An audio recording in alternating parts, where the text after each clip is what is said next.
আদা পাদা কন পাদা সবসে ज्यादा রচনা দিদি, রচনা দিদি। আজকের হুগলির হয়ে আমি লড়তে এসেছি। আজকে দিদি নম্বর 1 থেকে শুরু করে দিদি নম্বর 3 শুরু করব। আমাদের এই পাঁঠাটাকে দেখতে পাচ্ছ, সন্দেশখালিতে পদ মারামারি করেছিল, আজকে ধরা পড়ে নিয়ে গিয়ে খেয়ে আচ্ছা বিষয় দিয়েছে।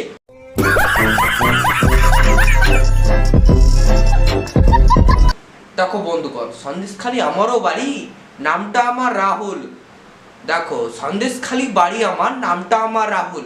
আর সবার পদ মেরে খাবো, লাগবে না পুকুর।